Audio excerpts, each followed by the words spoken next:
Hello, Boring Crimes listeners. This is Matthew B. Comstock coming to you from behind our fancy new audio recording setup.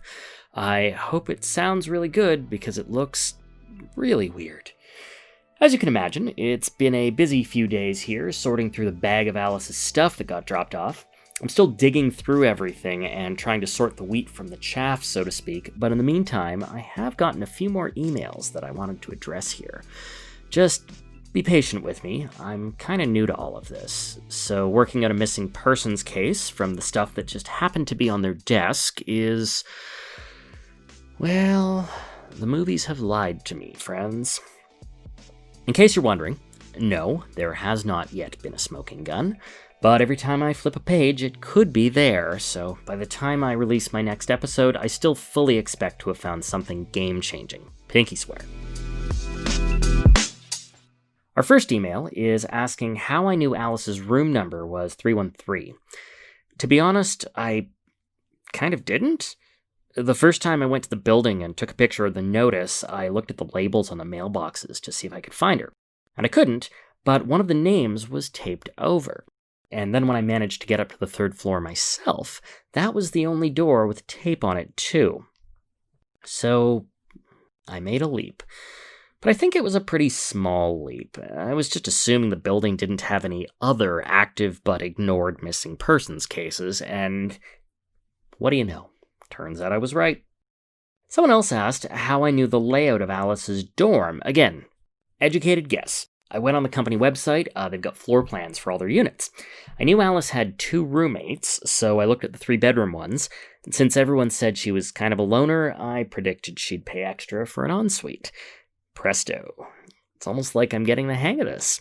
And if I was wrong, well, Tell could have just tried the other doors. Oh! Speaking of, I got emails about how I found someone willing to do that, which, like I said, Fiverr and a little research. You just have to read between lines, as I learned.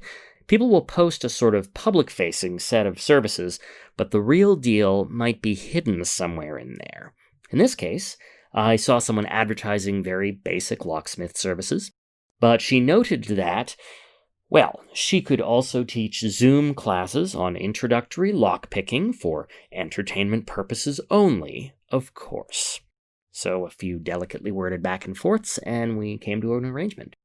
She's a real activist type, so when I told her how much trouble I'd had with the RAs and the building security, it was like something clicked. Everybody hates arbitrary authority, right? Oh, this one's funny. So I've gotten some suggestions that there's something called EVP in the phone recordings.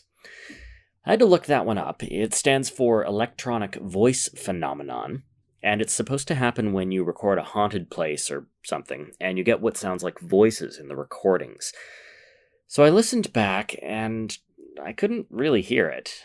There was some interference on some of the calls, but that would be because I'm not very good with audio stuff, not because there was some kind of spooky ghost trying to get on the line.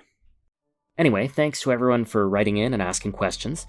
As always, it's really gratifying to see these. I just wanted to tamp down on some of the more outlandish ideas being floated around. And once I'm through with all this stuff of Alice's, I bet you we're going to find some very fascinating, but very corporeal solutions. As always, you can follow me on social media for all the photos and documents I'm putting up.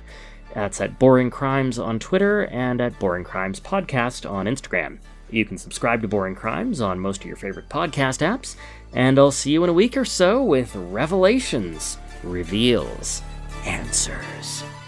Pinky swear.